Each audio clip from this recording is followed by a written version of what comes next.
Welcome to another episode of Something Came from Baltimore. I'm your host, Tom Gouker, and on the phone tonight is the jazz guitarist, Ken Navarro. This is Ken Navarro's 25th solo album titled Into the Light. It's released on Ken's own label, Positive Records, and it's his 30th year of recording solo. Two landmark achievements. In 2018, Ken Navarro released his 24th recording called Music for Guitars and Orchestra, which blew out the whole smooth jazz format and created a symphonic soundscape. Take a listen to Fortunate Son for a taste.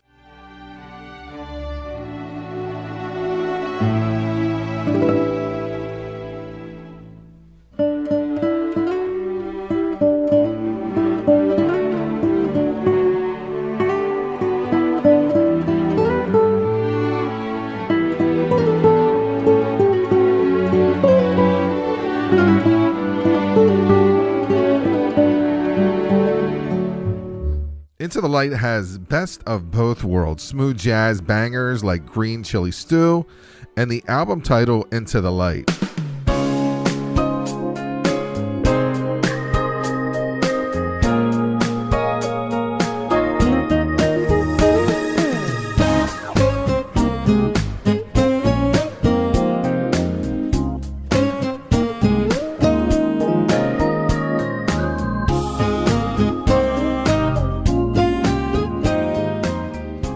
But it also has gas in the tank for some symphonic fun that borders on classical, soundscapes, Americana, but most of all, it's totally cinematic. Check out this sample of The Marginal Way.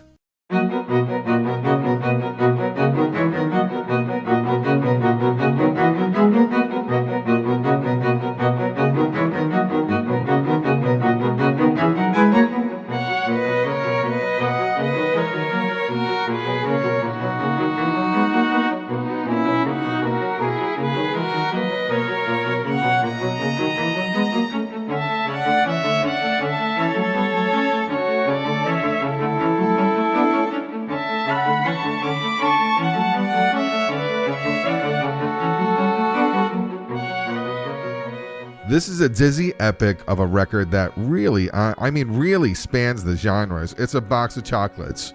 You don't know what you're going to get until you bite down on one. Let's check on Ken Navarro and let's get to the bottom of this. Ken Navarro, welcome to Something Came from Baltimore. Thanks for having me, Tom. It's a pleasure to do this, and I love the title of the podcast. It's perfect. You know, Baltimore has some awesome, food choices. Mm-hmm. I'm looking at you and your just physical state where you're in great physical shape for, I guess for your age. What's your health secrets, along with how do you navigate the 2-for-1 happy hours at Baltimore and also all that great food? I've been lucky, I think, in that I'm genetically relatively on the thin side, but the great thing about going out to eat, especially in Baltimore, is not only there's so many great choices, but you can be pretty sure that you're going to get something that you really can't make that way at home. And since I cook a lot, when I go out, I'm fine with having a lot of calories if it's something really good quality. So I just try to save those. So I don't worry. I don't count the calories when I go out to eat. But at home, I'm pretty aware of everything I'm eating. And I take 2 walks a day, and I get up every morning about 6 o'clock, like us old people do, and I practice for about 2 hours. So I keep my playing up, and I don't know, just try to. I've been self-employed for so long now that I've just developed certain habits, and most of them are good. I was doing the math. Okay, so you have 12 songs per album. 12 times 25 is 300 songs. You are pumping them out, and I wondered how was your ability to create these songs. You're talking about practicing for 2 hours, but yeah, it seems like I was going through your back catalog, and it seems that there's a lot of creativity within the scope of your smooth jazz. Yeah, it's funny. I mean, the word smooth jazz, I'll take that title because it helped people to market it, and it really started with a radio format that really helped launch my solo career. But what I do is kind of not easily categorized that way, because part of how I've stayed prolific is I've continued to develop for example, this is my 25th album, Into the Light, puts a lot of different things, and I don't know what to call it. The musical scope is pretty deep and rich, I think. But the album previous to this was an album I did of my music with a symphony orchestra that I wrote. Not only wrote all the music, but wrote all the scores and all the parts and oversaw the whole thing. I call this cinematic soundscape music, where when I listened to it, I was kind of, okay, we're going to do some smooth jazz vibe. And I was blown away by what you're doing. Then I went back and listened to your 2018 recording, and I was like, you're developing a cinematic vision where your music is really primed for film scores. They're sweeping and dramatic in some areas, and I was like, I feel that this is like a blueprint for you to get involved in the whole film world. And I don't know, have you ever reached into that? I mean, the last two albums are great examples of great film music. I appreciate that. Well, I have not actually, from a business sense or marketing sense, I haven't reached into that. I'm not quite sure how, to be honest with you. I've spent the last 30 years establishing myself and having a fan base, as well as the whole business of having a record company through all the changes that we've seen. But I have not. I'm not sure what the blueprint is for how you break into that. But yeah, I would love to be able to actually be involved with the scoring of a film, any kind of film. It would be a natural progression for me to stretch into that area, and I'll look into it. If I could help you, I would. I don't know how to get into it either. But yeah. I would say that all you have to do is shop around your last two albums, and you're like, okay, this is what I can do. Put them in the right hands. Yeah, you're in I agree. You definitely have a vision thing. And my question was, were some of these songs that are more cinematic, were they leftover pieces from the last project, or were they considered like new? You're building on the... Oh, yes. Yeah, no, you're right that the album definitely builds on everything that came before, and you can certainly hear the influence of the music for guitar and orchestra of the previous album.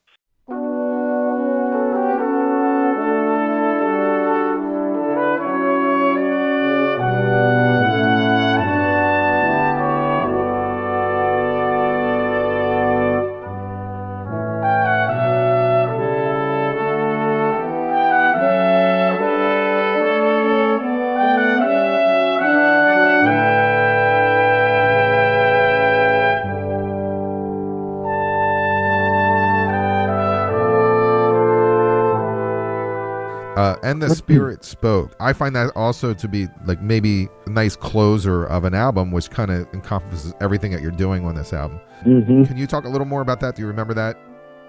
Oh, sure. I was struck by how little relatively contemporary music there was for brass quintet. Brass quintet typically is two trumpets, trombone, French horn, and usually tuba. It can also be a bass trombone, but usually tuba. And so I thought, wouldn't it be cool to write something that the guitar could be involved in, but it was really something contemporary for brass quintet. And I've been very influenced by a contemporary classical, again, composer named Stephen Wright. And so I wanted to incorporate some of those influences.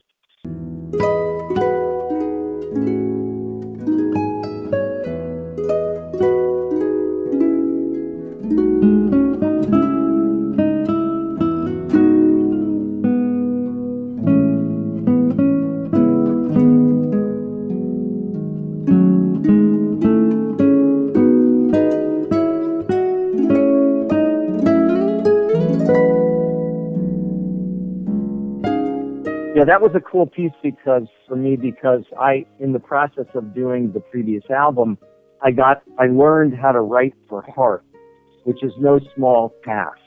It's a very complicated instrument. And I also had created a relationship with a jazz harpist, a rare breed, out in L.A., who I'd known when I lived in L.A., but not very well. Her name was Lori Andrews. And she did all the harp work on music for guitar and orchestra, and did it so well because not only does she play great, but she has groove, which is not what you usually find with harp players. So anyway, I knew after doing all that stuff with her for Music for Guitar and Orchestra that there must be more that I could do, that in some ways I just scratched the surface, especially having learned how to write for that somewhat cumbersome instrument. And so I said, well, I'm going to write a duet for harp and my guitar. And I wrote something, and I worked really hard on it, and it was good. And I sent it to her. And before she started to work on it, because she lives in L.A., before she started to work on it, I started writing something else, which turned into The Elegance of You. And I just said, Lori, stop.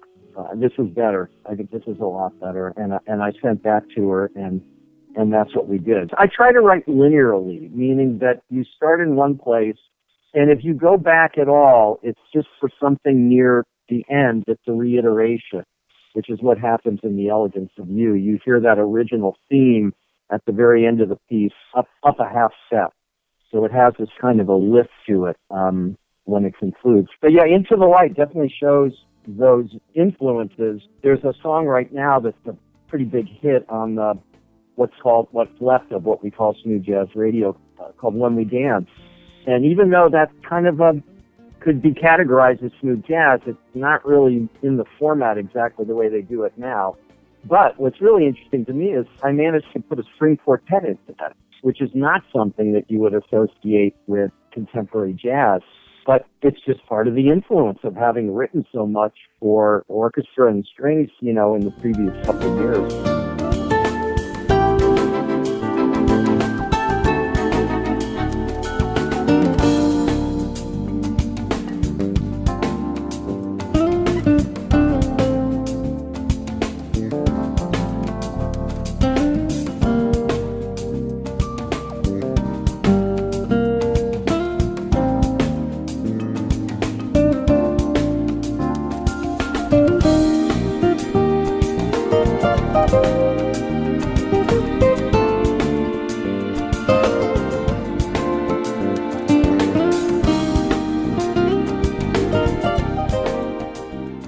Finish off with what I feel is like a retro 70s guitar. You got some pedals going on with a green chili stew. It is a lot of fun, and it just reminds me you kind of have a affinity for like a retro 70s vibe throughout. Like some of the scoring that you have is has a sweeping like 70s vibe to it. So it's something that is probably into your subconscious. This guitar work I was like, oh, this is like what I was raised on, this sound. What was the deal with that song? And that's the only one on the album. Again, it's like everything we've been talking about. They're all in their own musical place. They're some people would call overdrive guitar, distortion guitar, whatever, blues guitar. It's the only one where I'm playing electric guitar. But, as a studio musician out in L.A. in the 80s, I did everything.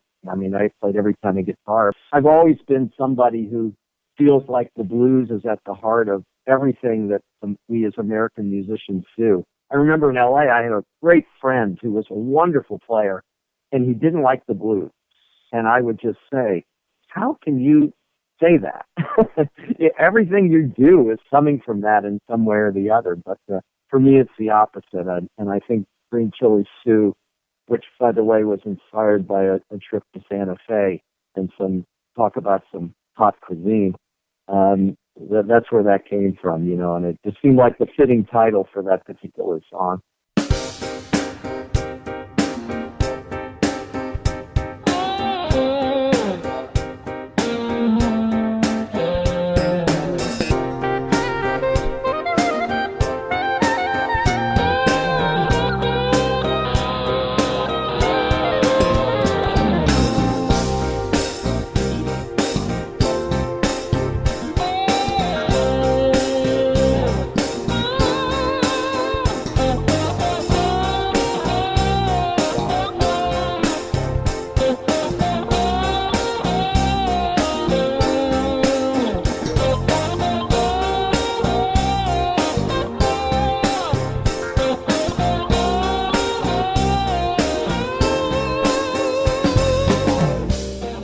With the East Coast, all they do is try to sell you all those hot sauces, and you're right. Like, you're going to take them home, and you never will use them because they're just going to burn your insides out. But you're when you're there, you're like, yeah, I could try this. And then when it was. I mean, I had to. They know what they're doing. I mean, it's much more than just talk. But yes, it was definitely something I probably wouldn't be doing at home. That's right. I'm really excited about this album. I'm really glad that we were able to talk. When we booked this, I didn't listen to your album. So when I did listen to it, I was really shocked. And I think that's probably the reaction that you're getting with your fans and the public, is that this is just a special album. When I just went on Facebook and I said, this is not a smooth jazz album. This is not a classical album. This is not new age. This is something completely different. And it's really exciting, and I think you really did really well. I hope that you continue in this path to explore, because I will. I'd like to see what you come up with. Oh yeah, and to me, this is what happens if you stay true to your musical core values and you just keep working at it every day. You know, I don't mean to hold myself up as some kind of poster child for that, but just it is what naturally happens if you, one, keep at it, you know, two, stay true to what you really think makes any music good, and don't let, you know, what's popular steer you one way or the other. The whole smooth jazz genre, especially radio, has become pretty formula, and I just can't work that way. You know, I love it when they love a song of mine like they've accepted When We Dance. It's great, but you know, because that's a way that people are going to find out about the whole album. But I can't write thinking I'm going to write a hit song for smooth jazz or anything like that. It's really just about the evolution over a course of time that I think naturally happens if an artist keeps their integrity and keeps their mind on and their focus on getting the job done. And that's what I keep trying to do. So no, I'm the next album I've started writing already, and it's really just trying to take it to the next place, you know. So it's kind of been the story of my creative life anyway for the last 30-some years. I can't wait to listen to it. I thank you, Ken Navarro. The album's called In the Light. It's on Positive Records. It's his own label. I totally recommend everyone check it out. Very few albums give you the opportunity to let your mind wander and create some really amazing thoughts. So I appreciate that. Thank you, Tom. It's a pleasure to meet you and to talk with you. And I you know, heartfelt, I appreciate the nice things you said about Into the Light. It's a nice way to start my morning, to hear those positive thoughts. Thank you. Yep, I love it. I love everything about it. I totally recommend it. Ken Navarro, thank you for talking to me on Something Came from Baltimore, and I hope I can talk to you on your next album whenever that happens. We'll do it again for sure. And everybody out there, stay safe and stay healthy, and we'll all get through this, whatever it is exactly. We'll all get through it.